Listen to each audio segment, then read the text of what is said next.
Same-sex relations were already illegal in Uganda, but the new law goes much further, including death sentences for, quote, aggravated homosexuality and 20 years in jail for promoting homosexuality.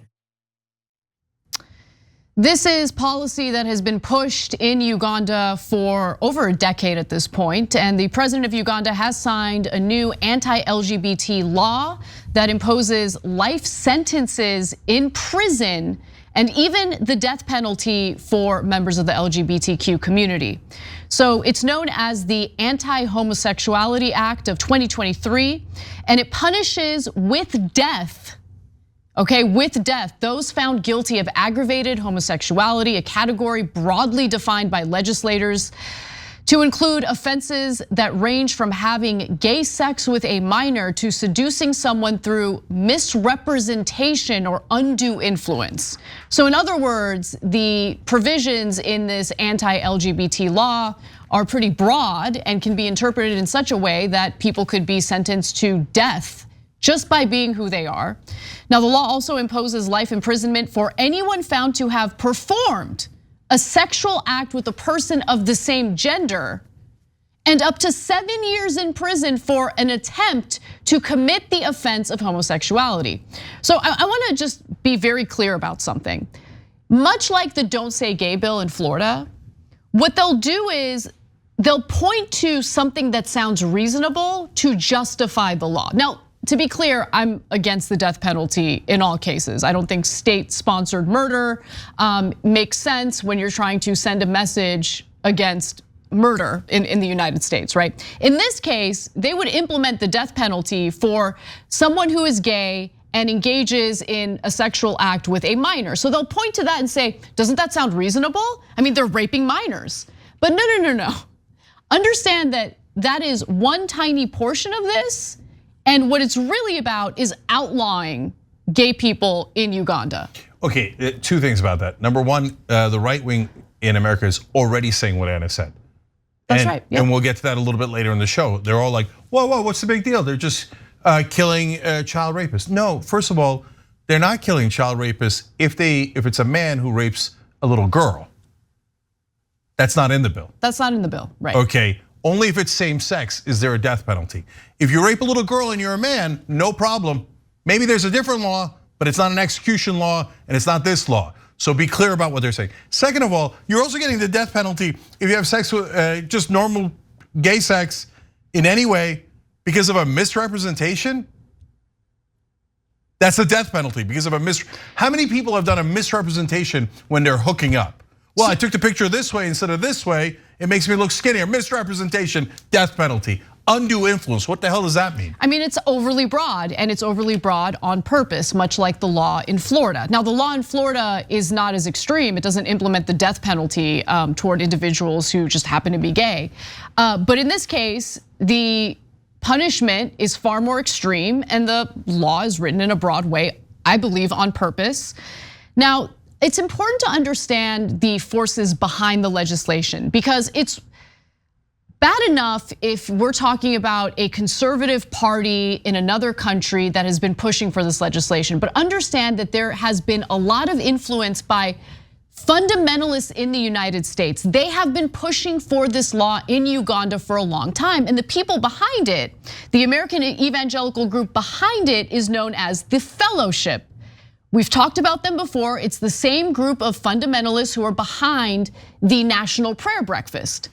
Keep that in mind, okay? Because the National Prayer Breakfast, which happens every year, also seems to attract some Democrats. Democrats participate in this, including President Joe Biden. In fact, in 2023, this year, he gave a speech at the National Prayer Breakfast, even after all the reporting came out in regard to the Fellowship and what they've been pushing for in countries like Uganda. But nonetheless, we're gonna give you Biden's protests in regard to this law in just a moment. Here's some more details on the Fellowship Project though. The Fellowship Foundation, which is a secretive US religious group whose Ugandan associate, David Bahati, wrote Uganda's infamous Kill the Gays bill, is the biggest spender in Africa.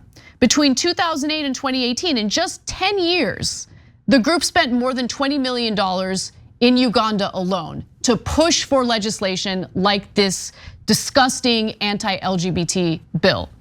With that said, Joe Biden reacted to what Uganda just passed, what the president just signed, this anti-LGBT bill, and here's what he says. This shameful act is the latest development in an alarming trend of human rights abuses and corruption in Uganda. I have directed my National Security Council to evaluate the implications of this bill on all aspects of US engagement with Uganda. So some reporters have taken that to mean that he might consider sanctions against Uganda because that's gonna help the situation. I don't think he's even really considering that, to be clear. There's no real indication that he's considering that. But I don't know, maybe take a step back and consider who you're rubbing shoulders with, Joe Biden, because the same people that invited you to the National Prayer Breakfast, the same event that you spoke at this year, those are the same people who have been pushing this bill in Uganda for over a decade. They got what they wanted. Why are you associating yourself with them? 100%. Look, I gotta be honest, we did great reporting on this. The TYT investigative reporting team was all over the National Prayer Breakfast. In fact, we did such good reporting, it embarrassed a lot of Democrats from pulling out all the way to Nancy Pelosi, which is amazing, right? But one remains, the stalwart, the most conservative Democrat, Joe Biden. Nope, he's gonna go to that National Prayer Breakfast, even though they're the ones that pushed this bill to execute gay people in Uganda. He's gonna go and go and go and go. So he can say to the Republicans, I'm just as conservative Christian as you guys are. But and then worry. he'll pretend that he cares about the LGBTQ community in Uganda. Well, you wouldn't go to this monstrous event if you cared at all. So look, guys, we'll put links down below, tyt.com/reports. You see all of our stories on it, amazing reporting. And we did a petition as well. That petition is still live right now. Go sign it, tyt.com/petitions for Democrats to boycott the National Prayer Breakfast. The reason why it's important is then that group, the fellowship, takes it to other countries like Uganda. Yes. And brags that everyone in America agrees, because here's Democratic President Joe Biden. Exactly. And he agrees too. And it gives a misleading impression in Uganda that the whole country, that America is totally in favor of this bill. Okay, so look, I'm gonna use these examples to reiterate a point that I've been making on the show, and sometimes I make it broadly without giving specifics in regard to what I mean. When I say that Democrats only seem to, like, the one saving grace for Democrats is this point, where you have a system in which both parties are corrupted with corporate money. The only saving grace has been, well, they're better on cultural issues, right?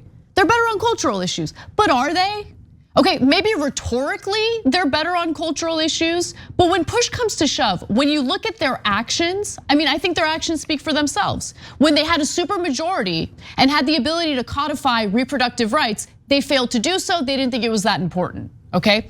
After the Supreme Court reverses Roe v. Wade, you have corporate Democrats rally in support for Henry Cuellar in Texas, okay? An anti-reproductive rights Democrat. They would rather get him reelected than ensure that his progressive challenger gets elected instead. The progressive challenger who actually values reproductive rights. That's what the mainstream Democratic Party did after the reversal of Roe v. Wade. Okay, fine. Okay, but on this issue, real quick, to your point, Anna, the Republicans have now proposed hundreds of anti-LGBTQ bills across the country, so they're awful. Did the Democrats manage to fight them in the red states and win? No. Why would they? All of them passed, right?